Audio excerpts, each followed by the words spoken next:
omuntu ono gw'osaba date ate n'atalabika nako, gwo communicating ate n'atadda namu.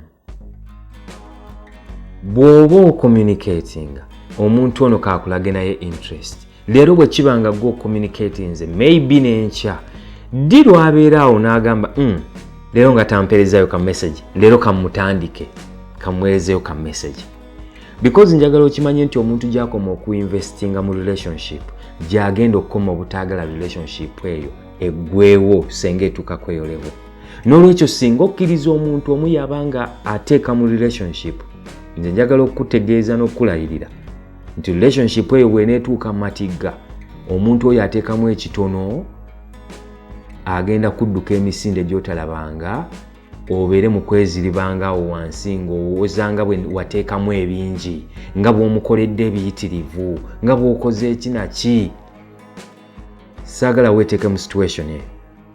Relationship eno naddala ng'etandika eno oyinza okuba gwe initiating relationship eno okutandika, naye singa otuuka level n'olaba nga gwoteekamu gwo initiating buli kimu, gwe buli kimu, gwo communicating buli kimu, like buli kimu kiva ku side yo ng'eri one way.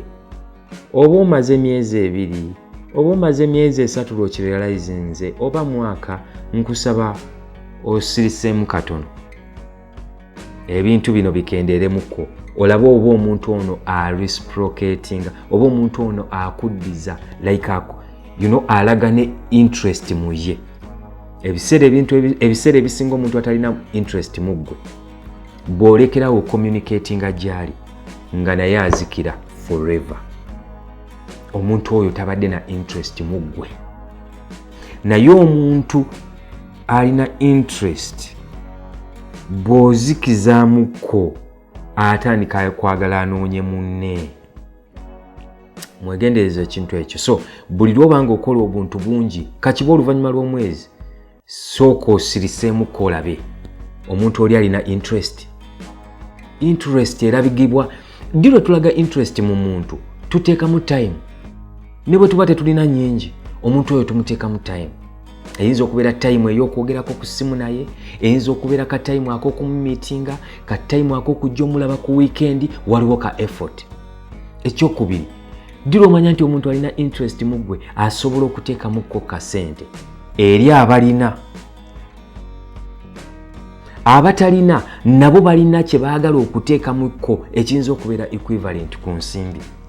Ayinza obutakuwa birabo nga gwe by'omuwa, tajja kugulira mmotoka mukazi wattu, naye ayinza okugulira pen because akimanya oli musomesa n'akuleetera pen eza red 2. Alina interest mu ggwe. Oteekamu, oyinza okuba gwe olina ka ssente naye naye alina kaateekamu akatono.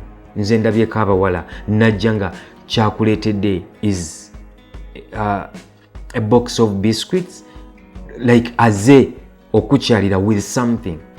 Eyo interest.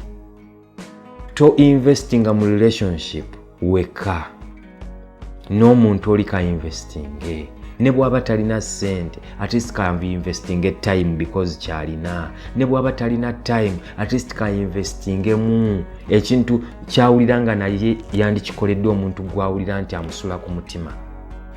Yeyo interest gye mbagamba. Toyagala muntu atakulinamu interest at all.